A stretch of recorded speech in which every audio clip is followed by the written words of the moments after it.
On the legal hotline, we often get questions about what an agent or their client must disclose to the other parties in a real estate transaction regarding the condition of the property.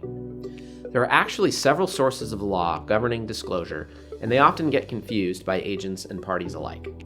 Hi, I'm Jeremy Rogers, Director of Legal Affairs and Public Policy with the Oregon Association of Realtors.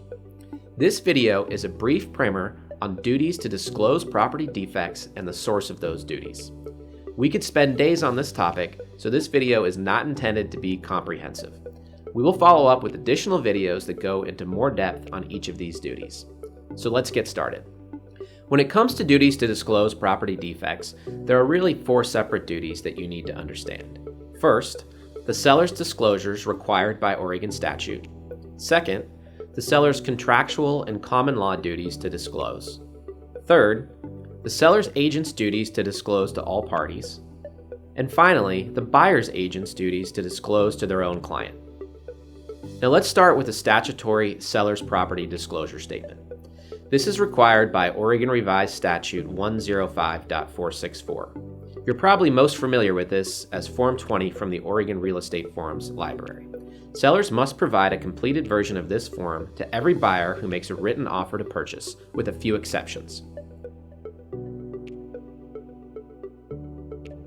The form contains dozens of questions about the property and also a catch-all provision that asks the seller to disclose any other material defects affecting the property or its value. The responses from the seller must be accurate at the time that the form is delivered to the buyer based on the actual knowledge of the seller. The buyer has 5 days after delivery of the disclosure statement to withdraw from the transaction without penalty, or the buyer can withdraw at any time before closing if the statement is not delivered. Remember that it is the seller who must fill out this form. A realtor should never fill out this form on behalf of the seller.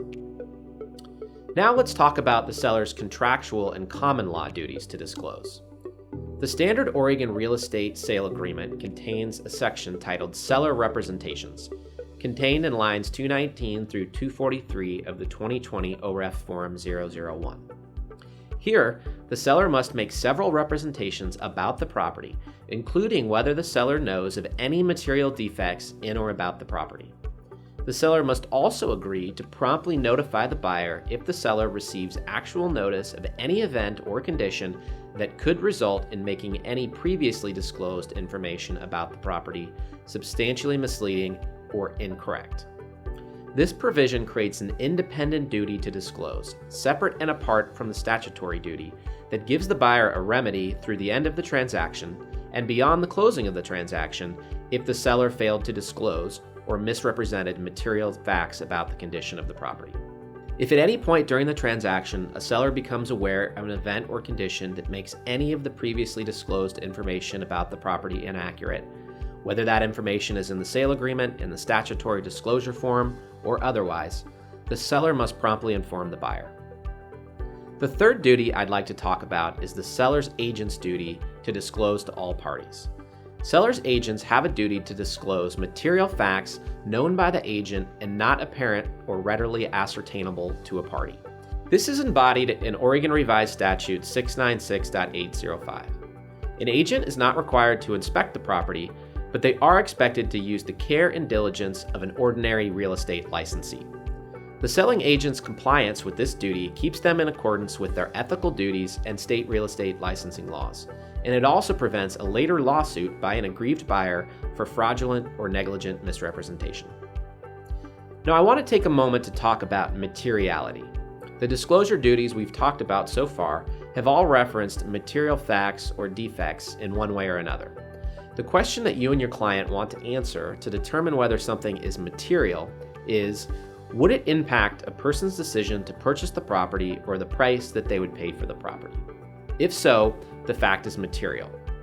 However, keep in mind that Oregon statute defines several issues as not material, even though they may otherwise meet this definition. These are embodied in Oregon Revised Statute 93.275.